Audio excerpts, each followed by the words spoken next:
ایک صحابی رسول حضور کے سامنے بیٹھے ہیں، حضور کی مجلس ہے اور صحابہ پر حضور نظر شفقت فرمایا کرتے ہیں۔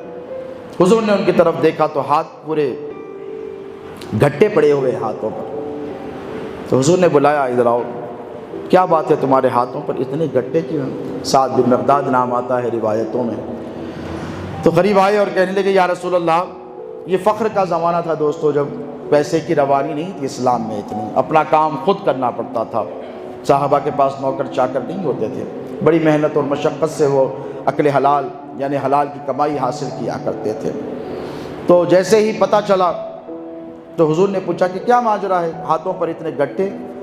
کہنے لگے یا رسول اللہ، میں کھیت میں کام کرتا ہوں، حلال کمائی، اور روایت میں آتا ہے کہ اس سے پہلے ان کا سود کا کاروبار تھا، اور سود اسلام نے منع نہیں فرمایا تھا، تا وقت کہ آیت کا لزوم نہیں ہوا، آیت کریمہ کا نزول نہیں ہوا۔ تو ایک اور خوبصورت بات دیکھیں کہ صحابہ کا یہ معاملہ تھا کہ جب حضور فرما دیتے کہ اس سے رک جاؤ تو وہ رک جاتے۔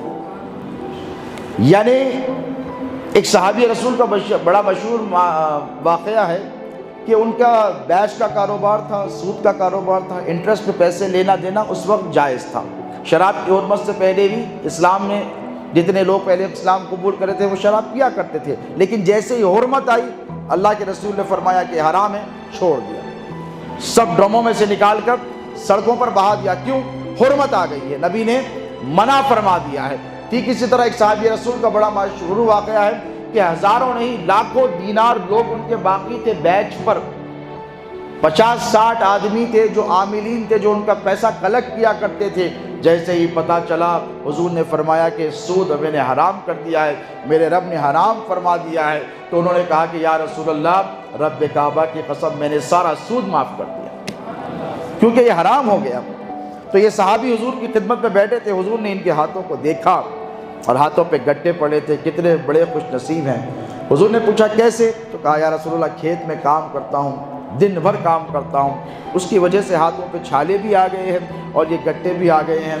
قربان جائیں میرے نبی کی شفقت اور رحمت کے، اس صحابی رسول کے دونوں ہاتھ میرے نبی نے ایسے پکڑ لیے، ایسے دونوں ہاتھوں کو پکڑ لیا اور دونوں ہاتھوں کو چومنے لگے۔ صحابہ یہ منظر دیکھ کر دنگ ہو گئے کہ اللہ کے نبی اور ان ہاتھوں کو چوم رہے ہیں جس پر گھٹے ہیں، ان ہاتھوں کو چوم رہے ہیں جس پر چھالے آ گئے ہیں۔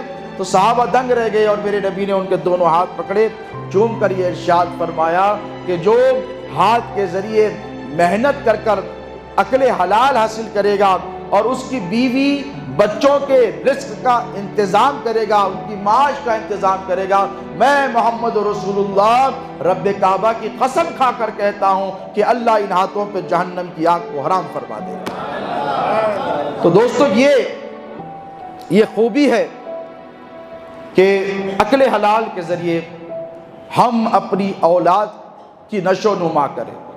ہم یہ سمجھتے ہیں کھلا دیا کچھ بھی اور کھلا کے اس کو بچے کو فربا کر دیا، تیار کر دیا، بڑا ہیفٹی شفٹی ہو گیا اور اچھی خاصی بلٹ اپ ہو گئی اور جسم پر گوشت آ گیا۔ میرے نبی پاک علیہ الصلوۃ والسلام نے فرمایا کہ حرام کمائی کے ذریعے جو بچوں کی نشو و نما کرتے ہیں ان کے جسم پر جتنا گوشت آتا ہے یہ سب جہنم کے کیڑوں کی غذا بنائی جائے گی۔ اللہ اکبر۔ کبھی ہم یہ نہیں سوچتے